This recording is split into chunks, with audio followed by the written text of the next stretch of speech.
Now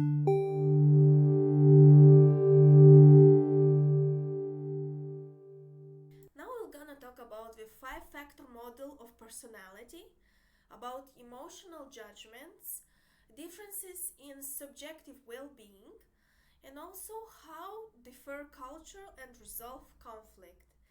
Also, we will draw attention on the gender roles and gender identity and cross-cultural human development. Thank you. So, five-factor model of personality. Can't the trials defined by American psychologists be generalized across people with different countries and from different countries? In the response of these questions, cross-cultural psychologists have often questioned how to compare trials across culture. To examine the questions, lexical studies measure personality factors using trial adjectives from various languages have been concluded. Over time, these studies have concluded that the factors of extravention, agreeableness, and consistency almost always appear. Also, openness to experience something somehow did not.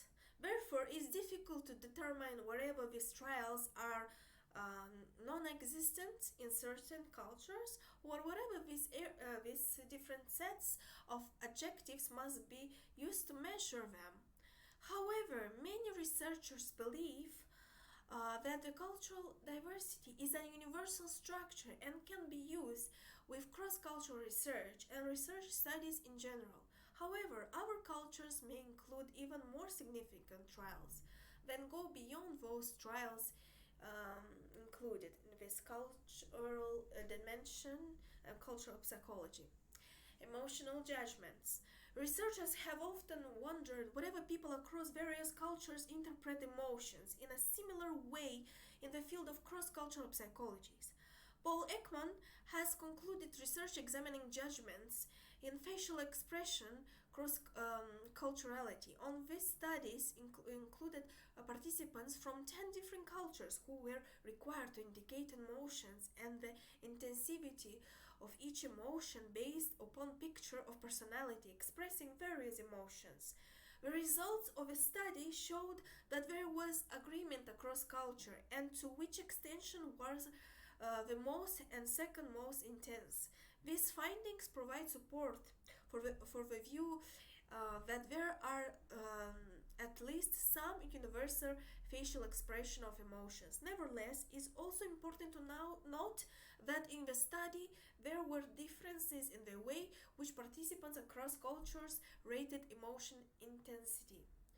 While there are said to be universal recognized facial expression, Hank and his colleagues performed research that looked at how culture may apply different labels to certain expressions of emotions.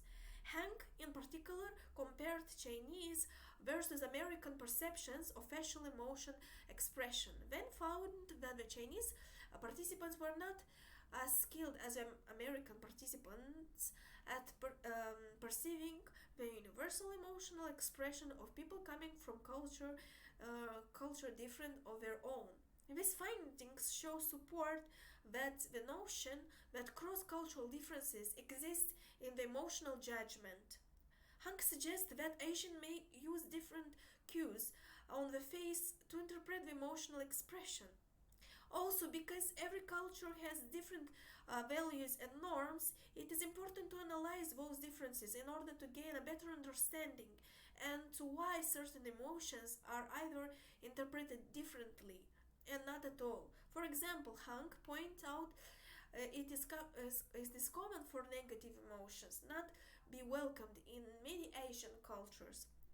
This important information may be crucial in recognizing the cross-cultural differences between Asian and American judgments, for example, and also emotional expression. Differences in subjective well-being. The term subjective well-being is frequently used through psychological research and is made up of three main parts. First is life satisfaction, a cognitive evaluation of one's overall life. Two, the presence of positive emotional experiences, and three, the absence of negative emotional experiences. Across culture, people may have differing opinions on the ideal level of subjective well-being. For example, Brazilians have been shown in studies to find positive emotions very desirable, whereas the Chinese did not score as high on the desire for positive emotions. Consequently, with a comparing of subjective well-being, cross-culturality, it appears important to take into account how the individual in one culture may rate one aspect differently from individuals from another culture. It is difficult to identify a universal indicator as to how much subjective well-being individuals in different society experience over a period of time. One important topic is whether individuals from individualistic or collectivistic countries are happier and rate higher or subjective well-being. Diner in 1995 noted that individualism cultural members are found to be happier than collectivist cultural members. It is also important to note that happier nations may not always be the wealthier nations, while there are strong associations between cultural average income and subjective well-being. The richer, happier. Argued, it is still a topic for hot debate. One factor that may contribute to the debate is the nation that are economically stable may also contain various non-materialistic features such as the stable democratic government, better enforced of human rights, etc., that could overall contribute to the higher subjective well-being. Therefore, it has yet to be determined whether a high level of subjective well-being is linked to the material influenced or whatever is shaped by the other features that whatever society often poses, and that may serve as intermediate links between affluence and well-being. So, how different culture resolve conflict? Grossman use evidence to show how culture differ in the ways to approach social conflict and how culture continues to be important factor in human development even into old age. Specifically, the paper examines aging related differences in wise reasoning among the Americans and Japanese culture. Participants' responses also revealed that wisdom, recognized of multiple perspectives, one's limits and personal logic, and the importance of compromise increased with age among Americans, but older age was not directly associated with wiser responses amongst the Japanese participants. Furthermore, younger and middle-aged Japanese participants illustrated higher score than Americans for resolving group conflicts. Grossman also found that Americans tend to emphasize individuality and solve conflicts in a direct manner, while the Japanese place an emphasis of social cohesion and settle conflict more indirectly. The Japanese are motivated to maintain interpersonal harmony and avoid conflict, resolve conflict better and wiser earlier in their lives. Americans experience conflict gradually, with results in continuously learning about how to resolve conflict and increased wisdom in their later years. The current study supported the concept that varying culture use different methods to resolve conflict. Differences in conflict resolution across the culture can also be seen with the inclusion of the third party. These differences can be found when a third party becomes involved in and provides solutions to the conflict. A technique used by Korean American may reflect Confucian values.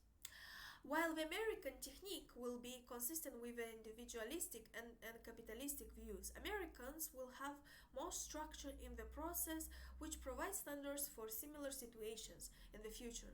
Contrary to American ways, Korean American will not have much structure in resolving their conflict, but more flexibility while resolving a problem.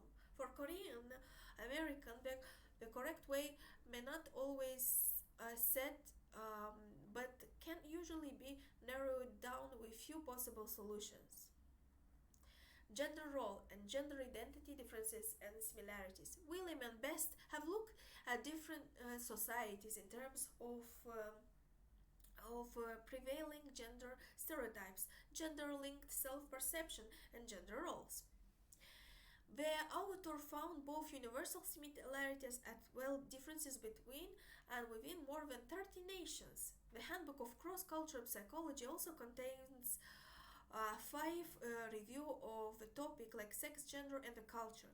One of the main findings overall was that under the topic of sex and gender, plant cultural similarities was shown to be greater than cultural differences. Furthermore, across culture, the way in which men and women relate to another relate to one to another in social group has been shown to be fairly similar.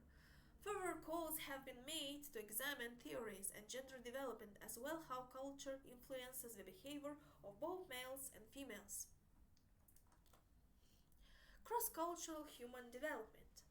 This topic represents a specialized area of cross-cultural psychology and can be reviewed as a study of cultural similarities and differences in the developmental process and their outcomes as expressed by behavior and mental process in, in individuals and groups. As presented by Bernstein, Gillen, and Ropney, and Guardian and Co-Smith's researchers in this area have examined various topics and domains of psychology, like theories and methodology, families, socialization, gender role and gender differences, the effects of immigration and identity. Human development across the human life circle is in various parts of the world. Children in difficulty circumstances, such as street children, and traumatized adolescents, and global comparison between and influencers of children and adults. Because only 3.4 of the world's children live in the, for example, in the United States, such research is urgently needed to correct the ethnocentric presentations that can be found in many American textbooks. So, Barrett referred to evidence that a number of different dimensions have been found in cross-cultural comparison of children practice, including differences of dimensions of obedience training, responsibility training, nurturance training, self reliance, and autonomy. Moreover, the Handbook of Cross-Cultural Psychology, Volume 2, contains an extensively chapter on cross-cultural influences on child development. They stated that their recurring topics were shown to consistently come up during their reviews. How best to conceptualize the variability within cross-cultural settings, to characterize activity of a child's mind, and to improve methodological research on culture and development. Future plans. The rise of cross-cultural psychology reflects a general process of globalization in the social science that seeks to purify specific areas of research which have Western bias. In this way, cross-cultural psychology, together with international psychology, aims to make psychology less ethnocentric in character than it has been in the past. Cross-cultural psychology is new thought numerous universal located across the world, both as a specific content area as well. Methodological approach designed to broaden the field of psychology. Thank you.